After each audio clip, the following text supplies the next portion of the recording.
Di negara yang berdaulat, petanilah yang menentukan harga komoditasnya. Di negara yang tidak berdaulat, regulator yang menentukan harganya. Selama pemerintah dalam tanda petik tidak paham fungsinya terhadap produksi, maka yang terjadi petani terjajah. Di negara yang berdaulat, rakyat yang berdaulat ya, bukan pemerintah atau penguasanya, maka petani yang menentukan atau sisi hulu yang menentukan harga komoditas. Bahkan bukan market atau hilir yang menentukan harga. Bertemunya hulu dan hilir ini mekanismenya saling butuh dan saling percaya. Di kondisi seperti ini pemerintah kerjanya apa? Hampir tidak ada. Lalu kalau masalah hilir terlalu kuat atau bacanya ada mafia muncul, itulah tugas pemerintah untuk turun tangan. Itu kalau pemerintahnya peduli dan paham dengan dunia pertanian. Jadi selama penguasa dan pejabat turun tangan mengatur pasar, mengatur produksi, pasti karena dalam tanda petik ada mafia yang memainkan pejabat dan memainkan pasar. Sudah 7 presiden, regulatornya coba atur bahkan impor digedein.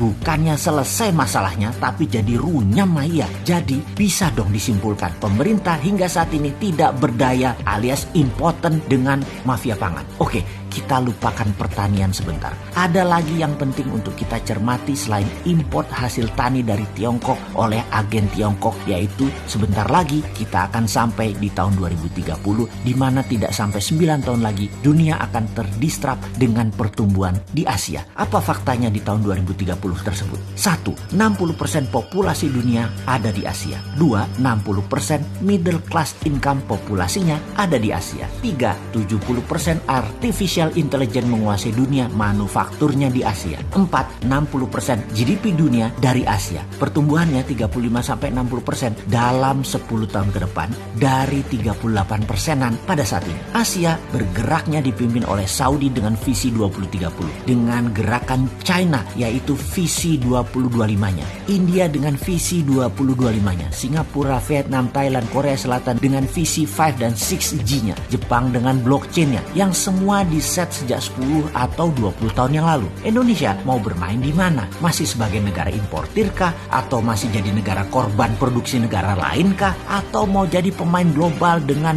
mulai berproduksi? Sampai saat ini selama 6 tahun terakhir kita akhirnya nyender ke Tiongkok. Dan entah berapa lama lagi Tiongkok itu berkuasa. Kalau masih dia lagi berkuasa karena parlemennya dikuasai, bisa tambah 5 tahun lagi Tiongkok berkuasa sampai 3 periode, ya kira-kira 2029 lah Tiongkok masih berkuasa. Sedap banget berkuasa itu emang. Kuku tajam mereka menancap dalam. Semua ini menjadikan era baru. Indonesia merupakan kuasi teritori Tiongkok menjadi seakan-akan abadi. Seperti niat mereka tahun 1949 Tiongkok itu coba masuk tapi gagal dengan PKI-nya. Lalu tahun 65 coba masuk lagi dengan Partai Komunis, gagal lagi. Namun alhamdulillah sekarang mereka berhasil akhirnya dapat juga tuh Indonesia oleh Tiongkok. Selamat buat Tiongkok yang akhirnya dapat Indonesia, dan selamat kepada mereka yang memilih untuk Indonesia tetap di bawah Tiongkok ekonominya. Di sisi lain, ya ada agen IMF yang menjerat tangan kedaulatan atau yang berdaulat menjadi terpasung dalam bernegaranya. Tugas beliau di kabinet sederhana. Pokoknya bagaimana caranya Indonesia harus berhutang selamanya dan harus di bawah IMF dan World Bank kendalinya. Kalau kita kritik habis-habisan akan kebijakan negara yang selalu berhutang karena mereka punya penangkis tapi mereka canggih. Mereka punya penangkis yang cantik yang namanya buzzer. Buzzer memberondong di sosmed terhadap para pengkritisi.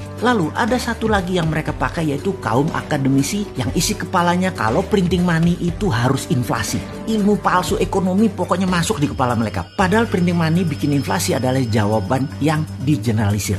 Gak benar. Untuk itu, kepada mereka yang pintar itu, coba kita tanyakan pertanyaan sederhana ke mereka yang mengatakan printing money bakal inflasi. Pertanyaan begini, kalau hutang ke IMF atau negara lain syaratnya adalah kita punya jaminan atau kolateral. Apa kolateralnya? Terserah yang punya uang. Kalau Tiongkok minta sovereign garanti, yaitu sumber daya alam Indonesia. Kalau IMF, ya potensi kita untuk mengembalikan dolarnya harus kecil sekali. Sekali lagi, semakin kecil potensi mengendalikan pinjaman, Amerika tuh suka banget karena mau mencaplok negaranya. Jadi ngutang itu dikasih bukan karena negara kita pinter. Semakin goblok semakin dikasih agar takluk di bawah hutang. Lalu kita yang tanya pakai akal sehat, pakai nurani bersih, kalau kolateral tadi buat jaminan pinjem utang tadi ya, kita pakai buat printing money rupiah itu bisa nggak? Nah lu pusing-pusing dalam menjawabnya. Jadi solusi bernegara tanpa hutang dan tanpa uang Tiongkok sebenarnya sudah ada. Namun pejabat satu agen hutang ke IMF, pejabat satunya agen Tiongkok. Kasihan seseorang yang di tengahnya karena modal beliau hanya ilmu dengar dari ilmu katanya.